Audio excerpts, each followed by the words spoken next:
নমস্কাৰ ছাত্ৰ ছাত্ৰীসকল আজি তোমালোকৰ মাজলৈ আমি এটা বিশেষ ভিডিঅ' লৈ আহিছো আজি আমি দেখা পাইছে তোমালোকে ইয়াত লিখা আছে লসাগু এইটো হৈছে গণিতৰ এটা অতি সাধাৰণ কিন্তু অতি গুৰুত্বপূৰ্ণ বিষয় আমাক বহু ক্ষেত্ৰত এই বস্তুটো আমাক লসাগু আমাৰ সদায় প্ৰয়োজন হৈ থাকে তোমালোকে দেখা পাই থাকা ডাঙৰ ডাঙৰ গণিততো লাগে আমি সৰুৰ পৰা পাই আহিছো আৰু ডাঙৰ গণিতবিলাকতো এই লসাগু লাগে ইয়াৰ উপৰিও গসাও লাগে কিন্তু প্ৰথমতে আমি লসাগু অৰ্থাৎ এলচিএম আমি এলচিএমৰ বিষয়ে আজি পঢ়িম তো তোমালোকে হয়তো বহুতে জানা লসাগু কি বা এলচিএম কি জানা তোমালোকে বা কেনেকৈ উলিয়াই বহুতে জানা আৰু বহুতে হয়তো নাজানিবও পাৰে এইটো নজনাটো একো ডাঙৰ কথা নহয় গতিকে আমি আজি সেই ভিডিঅ'টোৰ জৰিয়তে আমি সেইখিনি শিকি ল'ম কি প্ৰথমতে আমি লসাগু মানে কি জানিব লাগিব এতিয়া লসাগু তিনিটা মানে আখৰ আছে এই তিনিটাই একোটা শব্দ বুজায় যেনে লতে হৈছে লক্ষিষ্ট হাতে সাধাৰণ আৰু গুতে গুণিতক এই লক্ষিষ্ট সাধাৰণ গুণিতক আমি তাক কি বুলি কওঁ লসাগু বুলি কওঁ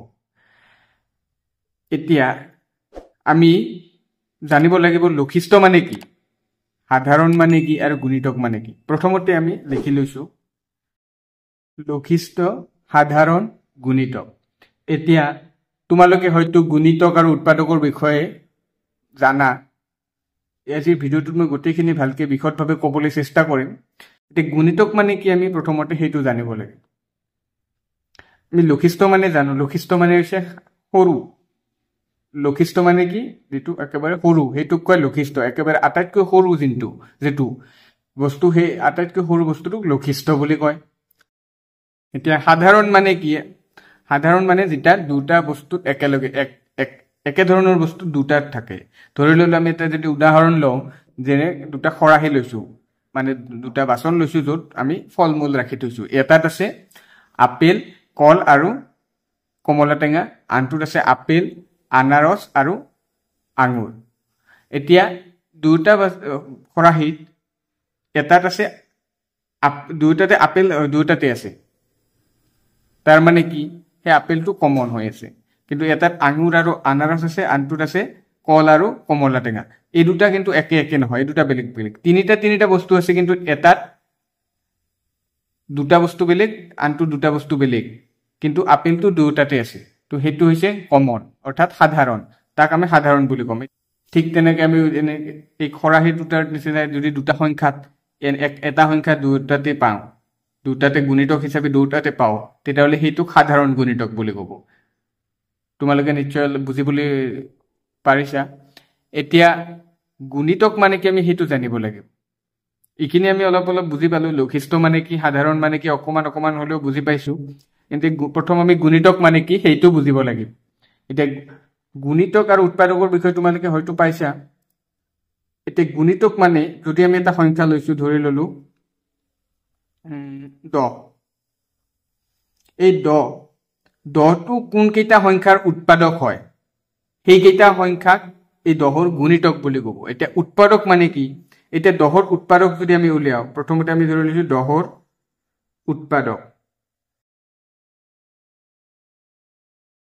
উৎপাদক কি হ'ব 10ৰ উৎপাদক হ'ব যিকেইটা উৎপাদক মানে হৈছে যিকেইটা সংখ্যা পূৰণ কৰি আমি 10 পাওঁ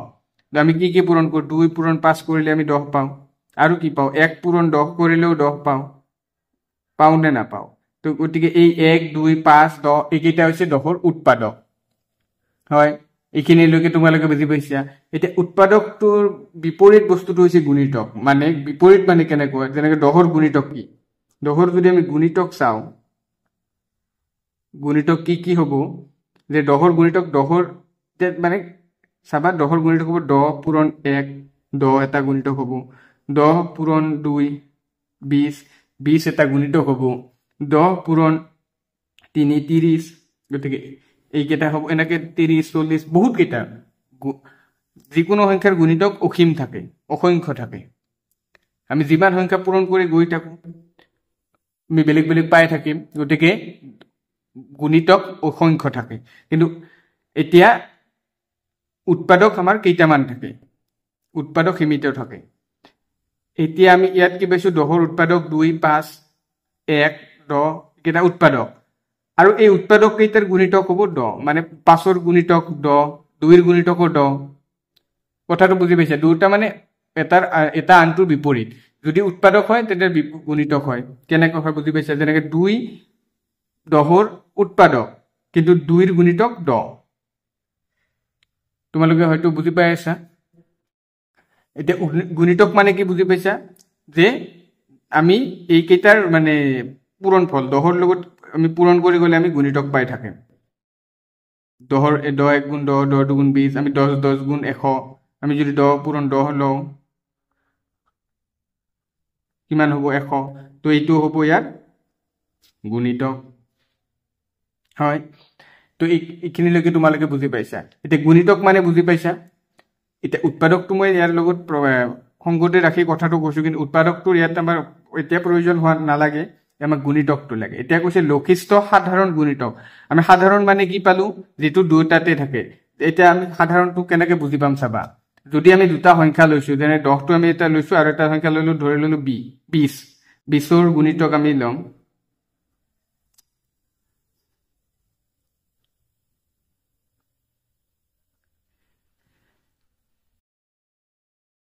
20ৰ গুণিতক কি কি হ'ব 20 পূৰণ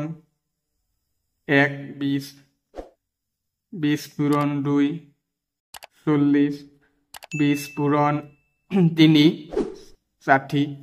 20 পূৰণ 4 80 এনেকৈ বহুত কেইটা ওলাই থাকিব 20 পূৰণ 5 100 এনেকৈ ওলাই থাকিব আমি এতিয়া যদি আমাক কয় যে 10 আৰু 20ৰ কি হয় লসাগু উলিয়া অৰ্থাৎ লক্ষিষ্ঠ সাধাৰণ গুণিতক আমি কেনেকৈ কৰিম কি হ'ব 10 আৰু 20ৰ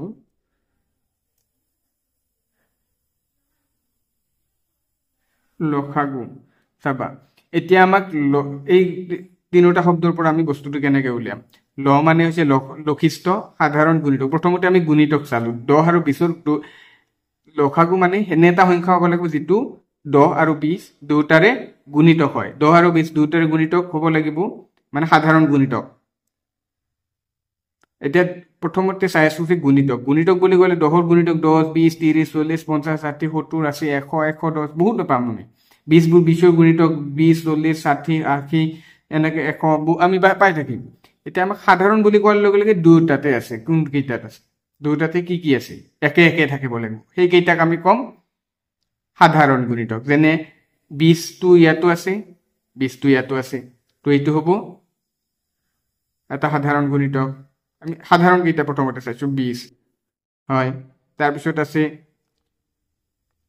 তাৰপিছত আৰু 20 আছে 20 20 আৰু আমি এনেকৈ চাই গ'লে ইয়াত আমি 60 ইয়াতো আমি 10 পূৰণ যদি আমি কি কৰোঁ 5 কৰোঁ 50 10 পূৰণ যদি আমি 6 কৰোঁ 60 হ'ব তো 60 60 ইয়াতো 60 আছে ইয়াতো 60 হ'ব এইটো সাধাৰণ হ'ব যেনেকৈ 80ও ইয়াত পাম ইয়াতো আছে পাম আমি 80 10 পূৰণ 8 কৰিলে 80টো একে হ'ব 100টো এক হ'ব এনেকৈ সাধাৰণ বহুত কেইটা পাম আমি সাধাৰণ গুণিতক দুয়োটাৰে মানে দুয়োটাতে থকা একে একে গুণিতক আমি বহুত কেইটা পাম কিন্তু আমাক বহুত কেইটা নালাগে আমাক কেইটা লাগে এটা লাগে কেনেকৈ এটা উলিয়াম লক্ষিষ্ঠ মানে লক্ষিষ্ঠৰ অৰ্থটো হৈছে আটাইতকৈ সৰু এই যিমান কেইটা পাম 100ৰ পিছত আমি 120 কিবা কিবি পাই থাকিম 120 140 এনেকৈ পাই থাকিম তো যিমান কেইটা পাম গোটেই কেইটাৰ ভিতৰত আটাইতকৈ সৰু কোনটো 20 তো 20 হৈছে এই 10 আৰু 20ৰ লসাগু বুজি পালা এইখিনিলৈকে তোমালোকে বুজি পাইছা গতিকে তোমালোকে এইখিনিলৈকে বুজি পালা আমি আটাইতকৈ সৰু কি পালো 20 গতিকে 20টো হৈছে ইয়াত আটাইতকৈ লসাগু এতিয়া তোমালোকে দেখা পালা কেনেকৈ কৰিলো বুজিবলৈ হয়তো তোমালোকে বুজি পাইছা বুলি মই ধৰি লৈছো বুজি পাইছা নিশ্চয় এতিয়া আমি এনেকৈ কৰিলে এইটো এটা দীঘলীয়া পদ্ধতি তো এনেকৈ আমি তোমালোকে হয়তো যদি ইচ্ছা কৰে এনেকৈ কৰিব পাৰা কিন্তু এনেকৈ কৰাতকৈ আমি এটা সাধাৰণ পদ্ধতি আছে যিটো আমি সাধাৰণতে সকলোৱে ব্যৱহাৰ কৰোঁ লসাগু উলিয়াবৰ কাৰণে আমি সেইটো লৈ এতিয়া আগবাঢ়িম এতিয়া মই সেই পদ্ধতিটো প্ৰথমতে কৰি দিব পাৰিলোঁ ডাইৰেক্ট আমি যদি কৰি দিব পাৰিলোঁ যে এনেকৈ পদ্ধতিটো তোমালোকে কৰা কিন্তু আমি কৰি দিয়া নাই কিয় কাৰণ প্ৰথমতে আমি বস্তুটো বুজি ল'ব লাগিব কি লসাগু মানে কি লসাগু মানে কি বুজাইছে লসাগু LCM লক্ষিষ্ঠ সাধাৰণ গুণিতক বস্তুটো কি প্ৰত্যেকটো শব্দ যেতিয়া আমি বুজি পাইছো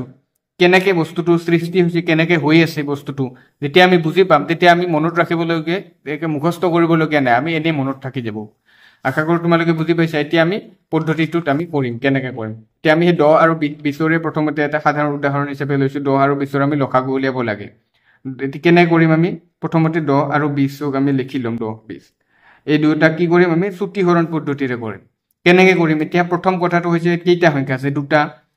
প্ৰথম নিয়মটো হৈছে আমি প্ৰথমতে আটাইতকৈ সৰু কি সংখ্যাৰে দুটা কি হৰণ দিব লাগিব মানে এনে এটা সংখ্যা ল'ব লাগিব সৰুৰ পৰা ল'ম আমি 1টো নলওঁ 1 ল'লেতো একে উত্তৰ একে ওলাই থাকিব গতে 1 নলওঁ 2ৰ পৰা যিমান লওঁ আমি ল'ব পাৰো 2ৰ পৰা ল'ম এতিয়া 2 দি 2 বা 3 4 5 সংখ্যা এটা ল'ম সেই সংখ্যাটো কেনেকুৱা সংখ্যা হ'ব লাগিব যেটো সংখ্যাৰে এই 10কো হৰণ যায় 20কো হৰণ যায় কথাটো বুজি পাইছা তোমালোকে যে এই 10 আৰু 20 দুটাকে হৰণ যোৱা সংখ্যা এটা ল'ব লাগিব প্ৰথমতে ললো আমি কি পাম 2 ৰে দুটাকে যায় 2 দি 5 বাৰ 2 ৰে 10 বাৰ হল উলাল উত্তৰ এখিনি এতিয়া আমি ইয়াত কৰিম আৰু ইয়াতো এই এবাৰ 5 আৰু 10ক আমি কি কৰিম মানে হৰণ কৰিম মানে চুটি হৰণ পদ্ধতি এতিয়া দুটাকে কি সংখ্যাৰে হৰণ যাব নিশ্চয় 5ৰে 2 ৰে না যায় আমি 2 দি চাম 2 ৰে 10ক যায় কিন্তু 5ক না যায় নহব 2 ৰে 3 ৰে এৰ এটাকো না যায় 4 ৰেও না যায় 5ৰে যায় এটা কথা মনত ৰাখিবা এই সংখ্যাটোৰে যে দিম এই সংখ্যাটোৰে ইয়াত যিমান কেইটা সংখ্যা থাকে ইয়াত দুটা আছে কেতিয়াবা 4টা থাকিব পাৰে কেতিয়াবা 3টা থাকিব পাৰে কেতিয়াবা 5টা সংখ্যা থাকিব পাৰে 5টা সংখ্যাৰ লসাগু ল'ব লাগিব পাৰে তেতিয়া আমি চাব লাগিব যিকোনো দুটা হৰণ যাবই লাগিব কমসে কম আমি দুটা হৰণ যাব লাগিব কথাটো বুজি পাইছা নিশ্চয় ইয়াত দুটা আছে গতিকে আমি দুটাই যাব দুটাকে যাবই লাগিব দেখি হেৰে 5ৰে যাব 5 1 গুণ 5 5 2 গুণ 10 আৰু না যায় একক মানে একৰ বাহিৰে এই দুটাকৰ বেলে না যায় হৰণ বুজি পাইছা তোমালোকে এইখিনিলৈকে হল এতিয়া আমি এইখিনি পূৰণ কৰিম গটে কেইটা সংখ্যা আছে 4টা সংখ্যা আমি পূৰণ কৰিম 2 পূৰণ 5 পূৰণ 1 পূৰণ 2 এতিয়া পূৰণ কৰিলে কিমান হ'ব 2 5 গুণ 10 10 1 গুণ 10 10 2 গুণ 20 উত্তৰ একে ওলাইছে আমি ইয়াৰ আগত আমি কিমান পাই আছিলো 20 পাইছিলো যেতিয়া আমি ডাঙৰকে পদ্ধতিটোত কৰি আছিলো এতিয়া এইটো সাধাৰণ এটা লসাগু উলিয়া পদ্ধতি এইটোৱেই আমি এনেকৈ লসাগু উলিয়াম তোমালোকে নিশ্চয় বুজি পাইছা এতিয়া আমি আন কেইটামান উদাহৰণ ধৰি ললো যিকোনো 3টা সংখ্যা ল'ম আমি 3টা সংখ্যা লৈছো কি 6 12 আৰু 15 এতিয়া এই 3টাক আমি লসাগু এই 3টা লসাগু ল'ম 6 12 15 কিহেৰে হৰণ যাব 2ৰে যাব নেকি 2ৰে 6ক যাব 12ক যাব কিন্তু 15ক নাযায় কিন্তু দুটাক যাই আছে গতিকে আমি 2ৰে দিব পাৰিম 2 3 গুণ 6 2 6 গুণ 12 2 15ক না যায় গতিকে 15টো ডাইৰেক্ট আমি নমাই দিম যেনেকৈ আছে এনেকৈ নমাই দিম হল এতিয়া আমি ইকেটা কৰিম এইকেটাক আমি কি 3ৰে 3ক যায় 6ক যায় 2ৰে কেৱল 6ক যায় 2ৰে 3 আৰু 15ক না যায় কিন্তু 3ৰে আটাইকেইটাক যায় গতিকে আমি 3ৰে দিম 3 1 গুণ 3 3 2 গুণ 6 3 5 গুণ 15 তো এইখিনি ইয়াৰ এতিয়া ইয়াত আৰু এইকেইটাক না যায় একে সংখ্যাৰে গতিকে এইখিনি হ'ব আমাৰ লসাগু কেইটা পূৰণ কৰি দিয়াৰ পিছত আমি লসাগু পাই যাম 2 পূৰণ 3 পূৰণ 1 পূৰণ 2 পূৰণ 5 2 3 গুণ 6 6 1 গুণ 6 6 2 গুণ 12 12 5 গুণ 60 এইটো হৈছে লসাগু নিশ্চয় তোমালোকে বুজি পাইছা এনেকে আমি আৰু বহুত যিমান গণিত আছে যিমান ডাঙৰ গণিত নাথাকক আমি এনেকে কৰি যাম কিন্তু ইয়াত আৰু এটা আমাৰ বিকল্প আছে মানে কিছুমান এক্সেপচনেল গণিত থাকে যেনেকুৱা দুটা যদি আমি এতিয়া আমি মৌলিক আৰু যৌগিক সংখ্যাৰ বিষয়ে জানো এই বা আমি এইবোৰ আমাৰ আটাইবোৰ যৌগিক সংখ্যা কিন্তু যদি মৌলিক সংখ্যা হয় তেতিয়া আমি কেনেকৈ লসাগু উলিয়াম এতিয়া মৌলিক সংখ্যা ধৰি ললো দুটা 3 আৰু 7 এই দুটা আমি লসাগু উলিয়াব লাগে কেনেকৈ উলিয়াম 3 আৰু 7ক আমি এনেকৈ 3 আৰু 7 3ক 3ৰে যায় 7ক না যায় 3ৰে 7ক কেৱল 7ৰে যায় গতিকে এই দুটা মৌলিক সংখ্যা আমি মৌলিক সংখ্যা জানো একাক কয় যাৰ এক আৰু সেই সংখ্যাটোৰ বাহিৰে আন একো উৎপাদকে নাই গতিকে ইয়াক আন একো সংখ্যাৰে হৰণে নাযায় তেতিয়া আমি কি কৰিম তেতিয়া এই দুটাৰ লসাগু ল'ব লাগিলে আমি এনেকৈ এই পদ্ধতিত নকৰো এই আমি কি সিম্পলি এই দুটা সমান কি কৰিম পূৰণ কৰি দিম 3 পূৰণ 7 সমান সমান 21 এইটোৱে হ'ব 3 আৰু 7ৰ লসাগু বুজি পাইছা নিশ্চয় এতিয়া তিনিটা সংখ্যা যদি মৌলিক সংখ্যা থাকে তেতিয়া তিনিটা পূৰণ কৰিম তেনেকে কৰি গ'লে হ'ল হয় তোমালোকে বুজি পাইছা আশা কৰোঁ বুজি পাই আছা তো যদি কিবা ইয়ালৈকে বুজি নোপোৱা আছে তোমালোকে নিশ্চয় কমেণ্ট কৰি জনাবা আমি যিমান পাৰোঁ সহজভাৱে তোমালোকক কনচেপ্টটো বুজাবলৈ চেষ্টা কৰি আছোঁ তো আজিৰ ভিডিঅ'টো এইখিনি আছিল আশা কৰোঁ বুজি পাইছা তোমালোকে যদি ভিডিঅ'টো ভাল লাগিছে বা চাই কিবা বুজি পাইছা তেতিয়াহ'লে চেনেলটো ছাবস্ক্ৰাইব কৰি দিবা